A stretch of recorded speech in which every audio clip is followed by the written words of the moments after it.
Hello दोस्तों, मैं doctor Sanju और आज के हमारे इस वीडियो में मैं आपको बताने वाली हूँ कि बहुत सी महिलाएं जो एनीमिक होती हैं वो एनीमिया से रिलेटेड ट्रीटमेंट ले लेती हैं, जैसे कि वो आयरन की टैबलेट्स ले लेती हैं, अपनी डाइट पे भी वो बहुत अच्छे से ध्यान देती हैं, लेकिन फिर भी उनका जो हीमोग्लोबिन है, उनका जो ब्लड है वो बढ़ता नहीं है। तो इस चीज़ के पीछे क्या रीज़न हो सकते हैं, क्या ऐसी गलतियाँ हैं जो कि महिलाएँ करती हैं जिसकी वजह से उनका हीमोग्लोबिन बढ़ता नहीं है दवाइयाँ लेने के बाद भी। तो इसी टॉपिक के बारे में आज के हमारे इस वीडियो में हम बात करने वाले हैं। तो देखिए, हर इंसान के अंदर हीमोग्लोबिन का एक नॉर्मल अमाउंट में होना बहुत ज़्यादा ज़रूरी है। जो ब्लड होता है उसके अंदर हीमोग्लोबिन पाया जाता है और ये हीमोग्लोबिन जो होता है वो हमारी बॉडी की हर एक सेल तक ऑक्सीजन को पहुंचाने का काम करता है। हमारी सेल्स को ऑक्सीजन मिलती है तभी वो अपने काम अच्छे से कर पाती है। अगर बॉडी की सेल्स को ऑक्सीजन नहीं मिलेगी तो वो अच्छे से काम नहीं कर पाएगी, जिसकी वजह से बहुत सारी प्रॉब्लम्स हमारे शरीर में होने लगेगी। तो इस चीज़ को देखते हुए आपकी बॉडी में हीमोग्लोबिन का एक नॉर्मल अमाउंट में होना बहुत ज़्यादा ज़रूरी है। एक नॉर्मल इंसान में अगर हम हीमोग्लोबिन की बात करें तो कम से कम 12 से 14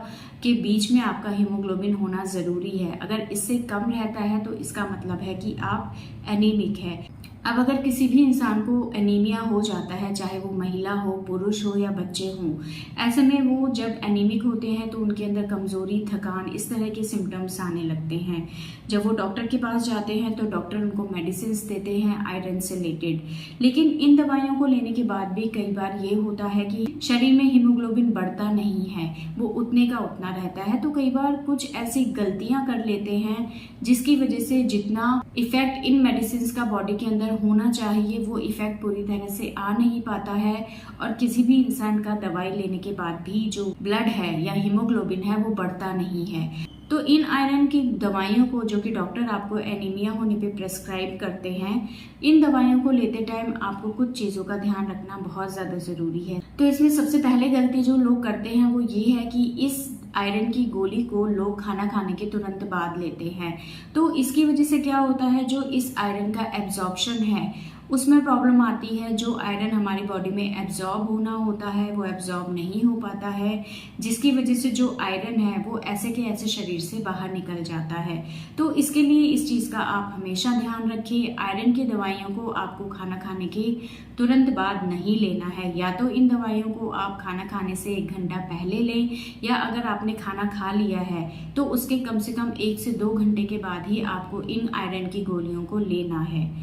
दूसरा,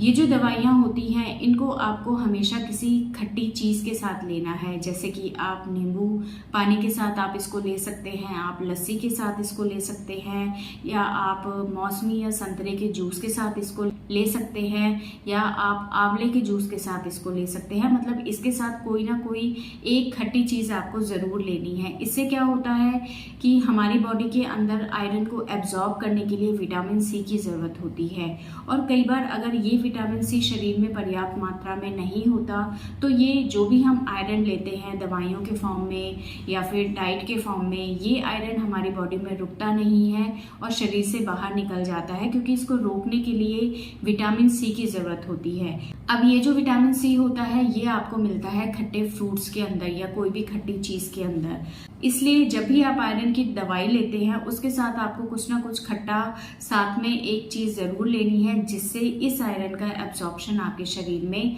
अच्छे से हो सके। तो आप इनको किसी भी खट्टे चीज़ के साथ ले सकते हैं। इसके अलावा बहुत से लोग चाय कॉफ़ी बहुत ज़्यादा पीते हैं। तो कई बार क्या होता है, अगर आप चाय कॉफ़ी बहुत ज़्यादा पियेंगे तो आयरन जो भी आप डाइट के थ्रू ले रहे हैं या दवाइयों के रूप में ले रहे हैं, इस ज़्यादा चाय या कॉफ़ी की वजह से इस आयरन का एब्जॉर्प्शन नहीं हो पाता है। ये इसके एब्जॉर्प्शन को रोकती हैं, जिसकी वजह से जो आयरन आप ले रहे हैं वो आपकी बॉडी में रुकता नहीं है और सारा ऐसे ही शरीर से बाहर निकल जाता है। तो अगर आप आयरन की गोलियां ले रहे हैं, आप एनीमिक है या आयरन